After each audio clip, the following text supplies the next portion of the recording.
So ito po ang post sa IG stories dahil ako po ay na-dare. O hindi ko nga alam kung ako yung na-dare o mas na-dare si Jules kasi siya yung magpo-post nito.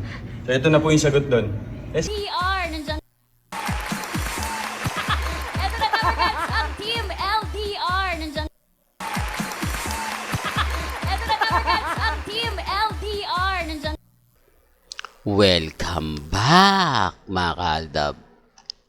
Ito na naman po ang inyong lingkod, si Mr. Destiny. Ito po yung pinaka-trending na pinag-uusapan po ngayon sa social media mga kaaldab. Itong update ni Alden Richards. Nakakatawa lang po dahil kumbaga ang sipag at sobra nga po talaga ang daming post sa social media.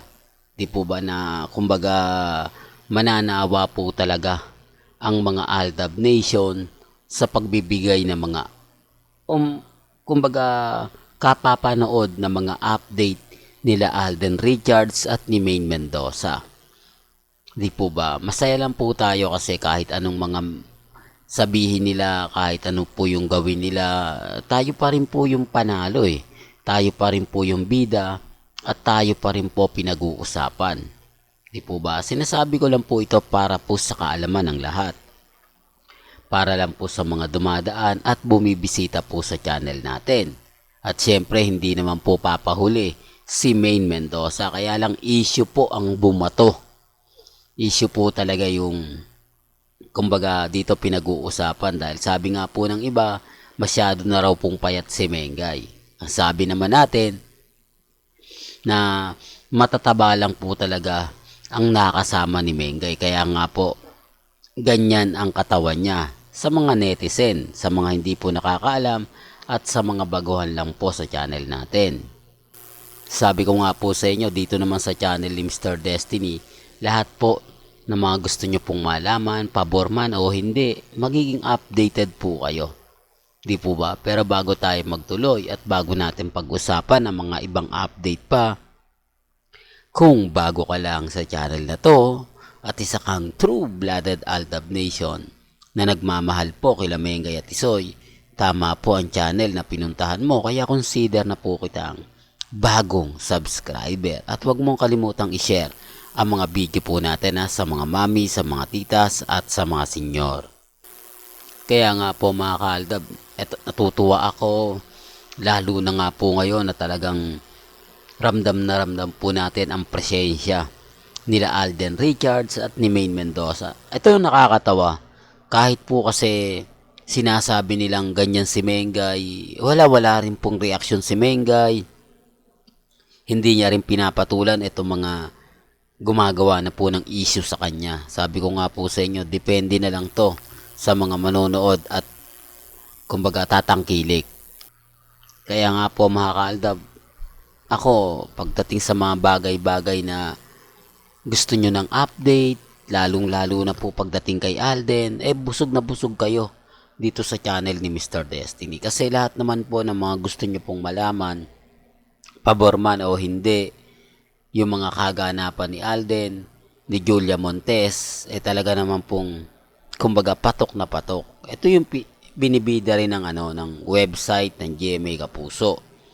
Marami kasi nag-react sa akin, marami nagkomento. Hindi lang naman Mr. Destiny si Alden ang pinopromote. Depende po kasi yun sa tumatangkilik din eh. Depende rin po kasi yun sa nanonood, di po ba? Kahit normal lang po yun ang gagawin ng GMA, pero depende po sa mga tumitingin. Di po ba? At talagang popular po si Julia Montes at Alden Richards. Kaya nga po malaking hamon po sa kanilang dalawa itong pelikula na to. Di po ba? Na kailangan talaga matumbasan nila yung pagpo-promote na ginagawa nga po ng GMA, ABS-CBN. Ang ibig kong sabihin, kailangan tumbasan din nila ng pagmo-mall tour, di po, pagpapakita sa mga manonood, di po ba? Pero siyempre, normal lang po naman mga kaaldab yung may babati ko sa'yo, yung magsasabi ng sa'yo ng ganito, magsasabi ng ganon, di po ba? Well, sinasabi ko lang po ito para po sa kaalaman ng lahat. Lalo na po sa mga naninira kay Maine Polkerson tapos ang isisisi po sa Aldab Nation. Aldab Nation daw po yung may kagagawan na wala naman po tayong kinalaman, di po ba? Yung tipong ganito, yung tipong ganyan. Bakit nga po ba laging Aldab ang nasisisi? Bakit nga po ba tayo laging pinagbibintangan ng mga ginagawa ng iba? Totoo naman po na hindi naman po lahat na mga artista, mga fans, sinusuportahan po si Mengay. Di po ba? Kaya nga po ang laki ng inggit nila eh. Kumbaga kasi ito sa mga article po, hindi naman lingid sa inyong kaalaman yan. Sa Instagram, sa Twitter, sa Facebook, sa website, pinag-uusapan po si Mengay. Na kung saan siya nga po talaga yung pinaka-paborito ng TVJ at TV5. Na kasi may kita nyo naman po sa mga post ng TV5. Di po ba? Halatang mas pinapaboran si Mengay, halatang binibida nila si Mengay kesa po sa mga artista ng TV5. Totoo naman po eh. Kasi si Mengay malakas talaga yung chemistry niya. Malakas talaga yung dating niya, lalo na nga po pagdating sa mga kaganapan, di po ba? Unang-una, yung OOTD niya, di po ba? Talagang halos araw-araw mapapansin mo na bago. At hindi lang po yun mga kaaldab. I-remind ko lang po base po yan sa mga nababasa natin, sa mga nakikita natin. Hindi po ito gawa-gawa lang. Baka kasi may mag-react na naman na keso ganito, keso ganon. Hindi po. Totoo po yung sinasabi natin. Araw-araw, kapag napapanood si Mengay sa EAT, kakaibaw naman po talaga yung performance, yung energetic, di po ba, yung pagka-hype na hype, makikita mo naman talaga kay Mengay.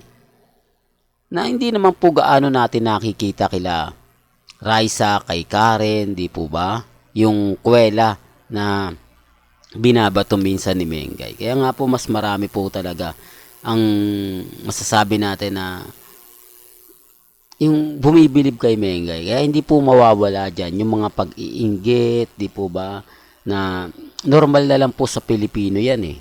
Di po ba, sabi ko nga po sa inyo, kapwa nila artista rin po ang masasabi natin na hindi pong naiinggit, di po ba? Well, hanggang dito na lang po yung updates natin mga kaaldab Kaya kung gusto nyo pa po ng pinaka-latest at mga sariwang update, abay syempre, dito lang po kayo tututok sa channel ni Mr. Destiny para updated po kayo sa mga latest at sa mga bagong video po na ilalabas po natin maya-maya lang. Hanggang sa muli, salamat po sa panonood at pakikinig.